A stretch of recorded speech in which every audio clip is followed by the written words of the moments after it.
Oke ya. Eh, Kalau lihat dari apa kita Debbie, silabus kita cukup banyak ya kan, dan ini tidak normal lagi karena cuma Debbie yang bergabung gitu ya. Iya, Pak.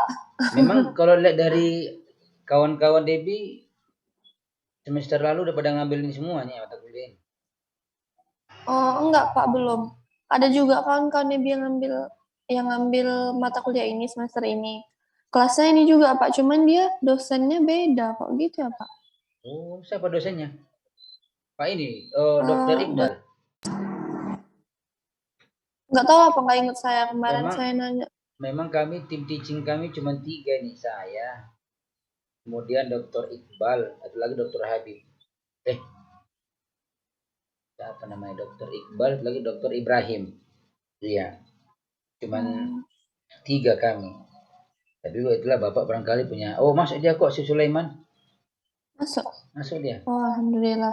Hmm. Oh iya. Ah. Assalamualaikum Sulaiman.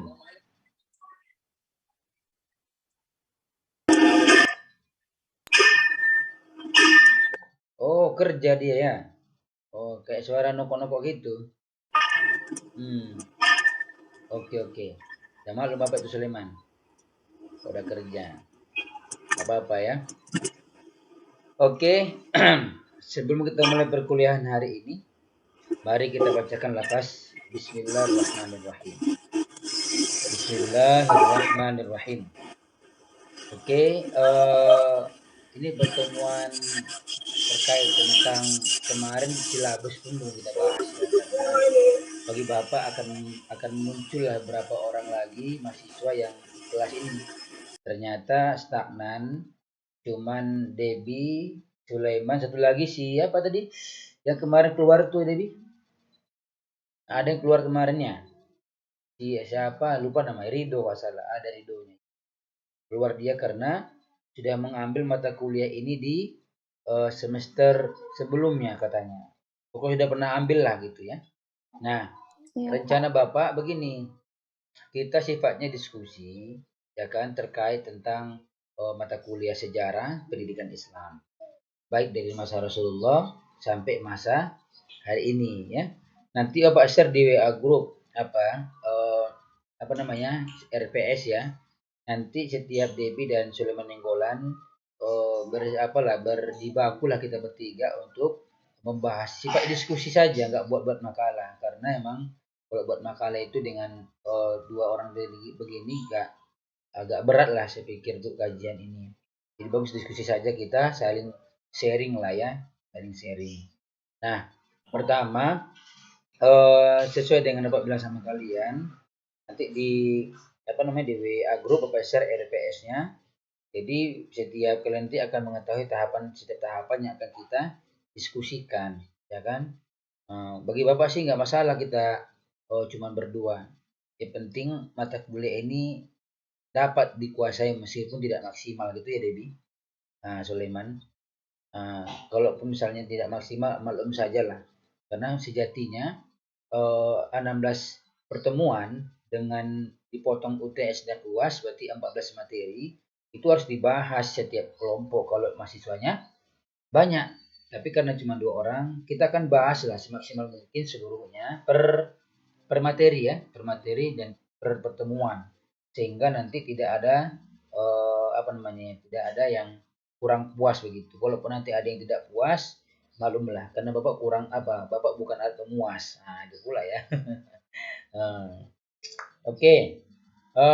Pertama kita akan berdiskusi lah terkait tentang sejarah pendidikan Islam di tahap awal, yaitu tahap Nabi Muhammad ya, Nabi terakhir Rasulullah Shallallahu Alaihi Wasallam ya, di mana sejarah pendidikan Islam ini di masa Rasulullah itu sudah diawali di masa Rasulullah berada di Mekah ya, masa di Mekah, kemudian eh, setelah di Mekah baru beranjak ke Madinah. Di Madinah lebih maksimal lagi. Kalau di Mekah itu Rasul sejarah pendidikan yang dia ajarkan adalah pendidikan tauhid. Pertama, ketika Rasul sudah dinobatkan sebagai Rasul, mendapat wahyu di Gua Hiro, dengan wahyu pertama adalah Iqra Bismillahirrahmanirrahim kholaq sampai ayat ke-5. Lalu kemudian Rasul itu punya tugas untuk menyampaikan pendidikan ini, pendidikan tauhid ini kepada seluruh masyarakat Mekah. Mulai dari tertutup sistem pendidikan di situ, akhirnya terbuka. Dakwahnya itu kita bahasakan di sini adalah pendidikan. Karena pendidikan itu adalah, kalau kita bahas secara bahasa, pendidikan itu adalah bagaimana upaya memberi ke orang dari awal tak tahu menjadi tahu. Pendidikan itu adalah mendewasakan orang sebelum belum dewasa. Pendidikan itu dalam konsep Islam adalah bagaimana mengajak, menyeru, menyadarkan bisa, membuat orang juga bisa, yang tidak beriman menjadi beriman, yang ibadahnya kurang bagus menjadi bagus ibadahnya, yang awal jauh dari Allah semakin dekat dengan Allah. Nah itulah kita kiaskan bahasa itu sampai di masa masuk kita ke masa Rasulullah di Mekah. Jadi dakwah itu atau pendidikan Islam itu pertama dilakukan secara sembunyi-sembunyi, ya kan? Kemudian akhirnya terbuka dengan segala konsekuensi tantangannya, ya kan? Setelah terbuka sistem pendidikan Islam dilakukan oleh Rasulullah masa Mekah, lalu kemudian banyak tantangan dari tantangan dari Sulaiman. Di mana Sulaiman tuh? Oh, bertukang dia ya. Iya, Pak paham ya. Mengerjakan proyek ini. Ya, proyek bangunan kayaknya ya. Karena ada besi. Oke, lanjut ya. Selamat bertugas Sulaiman dan Debbie, insya Allah tetap konsisten semuanya kita dari mata kuliah sampai akhir pertemuan.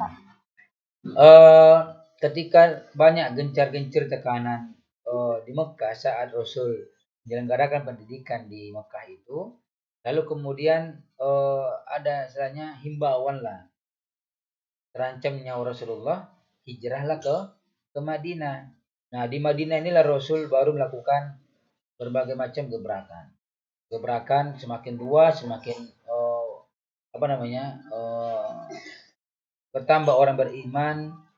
Kaum Ansor siap menyambut kedatangan kaum Muhajirin yang dibawa oleh Rasulullah.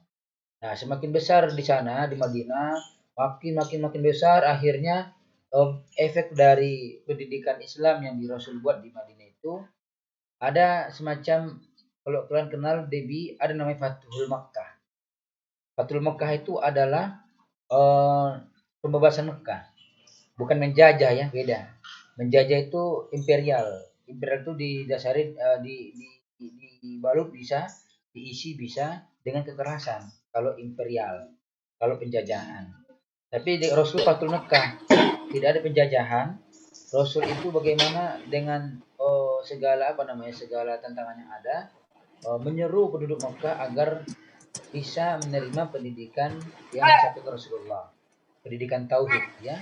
Mengesahkan Allah, mengakui Rasul sebagai nabi, utusan Allah ya. Tidak ada Rasul atau nabi yang lain. Terakhir adalah Muhammad. Walaupun ada perang, karena pihak Mekah waktu itu mengerahkan segala tentara bagaimana menghadang kaum atau pasukan dari Madinah, orang Muhammad. Tapi dengan segala konsekuensinya tetap tidak penjajahan namanya, tapi Fathul Makkah, pembebasan Mekah. Dibuatlah semacam kalau di Indonesia namanya Piagam Madinah, Piagam Jakarta. Kalau di Madinah itu ada Piagam Madinah. Dibawa Piagam Madinah ke Mekah.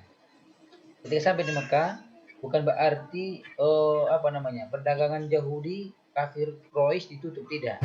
Tetap berdagang, tapi tetap bagaimanapun Mekah itu adalah titisan dari nabi-nabi sebelumnya, itu sebagai kiblat umat Rasul. Itulah sekilas menurut Bapak ya, dalam perspektif sejarah pendidikan Islam masalah kurma. Nah, nanti ini yang kita awali ya,